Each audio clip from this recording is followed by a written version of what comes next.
तो भाई लोगों, अगर तुमसे पूछा जाए कि वन पीस के अंदर सबसे स्ट्रॉन्गेस्ट कैरेक्टर कौन है जिसकी भाई हाकी काफी तगड़े लेवल पे है और वो बंदा अभी का भाई सबसे स्ट्रॉन्गेस्ट कैरेक्टर है, सो आई गेस तुम में से काफी लोगों का जवाब भाई शैंक्स होने वाला है। और अगर तुम लोग वन पीस के एसवीएस को फॉलो करते हो, जहाँ पे भाई एक क्वेश्चन आया था लूफी की कॉन्कर्स हाकी से रिलेटेड, जहाँ पे लूफी की कॉन्कर्स हाकी को शैंक्स से रिलेट किया गया था। सो बेसिकली ओडा सेंसे का कहने का मतलब ये था कि जहाँ पे लूफी ने अपनी कॉन्कर्स हाकी को यूज करके 50,000 लोगों को नॉकआउट किया था, और अगर वहीं पे लूफी की जगह शैंक्स या फिर रेली होता तो वो लोग कम से कम 1 लाख लोगों को नॉकआउट कर सकते थे। बट गेस व्हाट, इस चैप्टर से भाई हमें ये तो कंफर्म हो गया कि जो लूफी का लेवल है, जो शैंक्स का लेवल है, उससे कहीं ज्यादा बढ़कर भाई जॉय बॉय का लेवल है। क्योंकि लास्ट चैप्टर के अंदर हमने जिस हाकी को देखा था जो कि जॉय बॉय ने एमएथ के अंदर स्टोर करके रखी थी, वो भाई इतनी ज्यादा पावरफुल थी कि जिससे ना सिर्फ जो फॉर्डर मरीन्स थे वो तो नॉकआउट हुए ही हुए, लेकिन सारे के सारे जो वाइस एडमिरल्स थे वो भी भाई यहाँ पे नॉकआउट हो गए। वैसे तो मुझे पता है कि तुम लोग यार वाइस एडमिरल्स को समझते हो नहीं, खास करके ये वाले जो वाइस एडमिरल्स है, क्योंकि इनमें भाई एकदम फुद्दू लोग हैं। बट फिर भी भाई कॉन्करर्स हाकी से वाइस एडमिरल्स का नॉकआउट होना काफी ज्यादा बड़ी बात है, यहाँ तक कि भाई लूफी भी ऐसा नहीं कर सकता।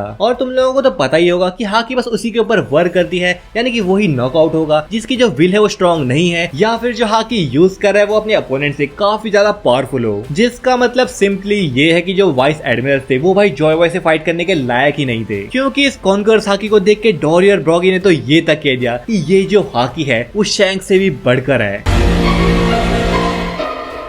वैसे भाई हम लोग डोरी और ब्रॉगी की कही हुई चीज मान सकते हैं, क्योंकि भाई शोनेन मांगा के अंदर ऐसा ही होता है कि जो पुराने टाइम का बंदा होता है वो काफी ज्यादा स्ट्रॉन्ग होता है। तो जॉय बॉय की कॉन्कर्स हाकी शैंक्स से स्ट्रॉन्ग है, ये भाई कोई शॉकिंग चीज नहीं होनी चाहिए, क्योंकि भाई इस हाकी ने लिटरली भाई ईमू को कांपने में मजबूर कर दिया। तो वेल अब इस हाकी के कॉन्सेप्ट से आगे बढ़ते हैं, जहाँ पे चैप्टर का टाइटल है द एम्प्टी 2 वीक्स। नहीं भाई, यहाँ पे जो एम्प्टी 2 वीक्स है उसका कोई ब्रेक वीक से लेना देना नहीं है, बल्कि इसका लेना देना तो भाई एक ऐसी चीज से है जो कि भाई काफी ज्यादा शॉकिंग थी। और तुम कह सकते हो कि वेगापंक काफी ज्यादा दिमागदार है, लेकिन तुम ये भी कह सकते हो कि वेगापंक थोड़ा हूतिया भी है। अच्छा, क्योंकि चैप्टर के अंदर हम चलते हैं 2 हफ्ते पहले के फ्लैशबैक पे, जहाँ पे उस शाका है वो ये डिस्कवर करता है कि जो लेबोरेटरी का डाटा है उसके अंदर थोड़े चेंजेस किए गए हैं, जिसको फटाफट से जाके वेगापंक शाका, वेगापंक स्टेला और वेगापंक पाइथागोरस को इन्फॉर्म करता है। अब ये डाटा में चेंजेस क्या है वो तो भाई मेंशन नहीं किया गया, लेकिन इस चीज को देख के वेगापंक स्टेला ये जरूर समझ गया था कि कोई ना कोई वेगापंक ऐसा है जिसने भाई उन लोगों को बिट्रे किया है। एंड सरप्राइजिंगली सबसे पहला शक उन लोगों का भी भाई लिज के ऊपर जाता है, जहाँ पे हम लोग भी पहले लिज के ऊपर शक कर रहे थे कि हाँ ये बंदी भाई ट्रेटर हो सकती है। बट समहाउ भाई वेगापंक भी फिगर आउट कर लेता है कि जो ट्रेटर है वो और कोई नहीं बल्कि वेगापंक यॉर्क है। हाँ भाई, ये सब 2 हफ्ते पहले हो रहा है, यानी कि 2 हफ्ते पहले ही वेगापंक जान चुका था कि कौन ट्रेटर है और आगे क्या क्या होने वाला है। बट ऑब्वियसली भाई लोग वेगापंक ने इसके बारे में कुछ किया नहीं, और ऐसे करके 1 हफ्ता बीत गया, जहाँ पे 1 हफ्ते बाद वो इंसिडेंट हुआ जिसने भाई पूरी दुनिया को हिला के रख दिया। जी हाँ, मैं बात कर रहा हूँ लुलिशा इंसिडेंट की, जिसके अंदर वर्ल्ड गवर्नमेंट ने बेसिकली ईमू ने पूरी की पूरी कंट्री को एक झटके के अंदर गायब कर दिया, जिसकी वजह से पूरे वर्ल्ड का सी लेवल 1 मीटर से ज्यादा बढ़ गया और कई जगह सुनामी आ गई, बाढ़ आ गई, लोगों के घर बह गए और काफी जो आइलैंड थे वो पानी के अंदर डूब गए। जिसको देख के वेगापंक ये समझ गया कि जो भी उसने रिसर्च करी है, जो भी वो वॉइड सेंचुरी के बारे में जानता है, वो सब कुछ सच है, और वर्ल्ड गवर्नमेंट एक ऐसे वेपन को होल्ड करके बैठी है जिसने पास्ट के टाइम पे भी पूरी दुनिया को डुबा के रख दिया था, और आने वाले टाइम में भी ऐसा ही होने वाला है। तो ये सारी चीजें जान के वेगापंक समझ गया था कि उसे वर्ल्ड को इन्फॉर्म करना ही पड़ेगा, और इसीलिए 1 हफ्ते पहले उसने ये जो मैसेज को रिकॉर्ड करके रखा था वेगापंक पाइथागोरस और वेगापंक शाका के साथ। और ताकि ये जो मैसेज है वेगापंक यॉर्क तक ना पहुंचे, वेगापंक स्टेला ने पहले ही जो एंशिएंट जायंट रोबोट है उसके अंदर एक डेंटिनोमोशी डाल दिया था जो कि ब्रॉडकास्ट करने वाला है। जिसके बाद यहाँ से चालू हुआ वेगापंक का एक मास्टर प्लान, जहाँ पे उसने अपनी, वेगापंक शाका की और वेगापंक पाइथागोरस की पूरी 2 हफ्ते की जो मेमोरीज थी उसको भाई डिलीट कर दिया। और क्योंकि ये वाली जो मेमोरीज थी वही पंक रिकॉर्ड के अंदर भी सेव नहीं थी, तो इसी वजह से यॉर्क को इस प्लान के बारे में भनक तक नहीं पड़ी। लेकिन ये जो प्लान है भाई इसके अंदर एक काफी बड़ा फॉल्ट था, और वो ये था कि वेगापंक खुद अपनी मेमोरीज भूल चुका था, तो उसको याद नहीं था कि वेगापंक यॉर्क जो है एक ट्रेटर है। वेल आई गेस मैं इस चीज को फॉल्ट नहीं कहने वाला, क्योंकि काफी लोग इस चीज को फॉल्ट कह रहे हैं, लेकिन मेरे हिसाब से भाई ऐसा सीन है। सो देखो भाई, वेगापंक ने अपनी और बाकी जो वेगापंक है उनकी मेमोरीज को क्यों इरेज करा, ताकि जो वेगापंक यॉर्क है उसको भाई कोई इन्फॉर्मेशन ना मिले इस प्लान के बारे में। और अगर यहाँ पे वेगापंक उस इन्फॉर्मेशन को अपने ब्रेन के अंदर स्टोर करके रखता तो कभी ना कभी तो पंक रिकॉर्ड के अंदर जाती ना,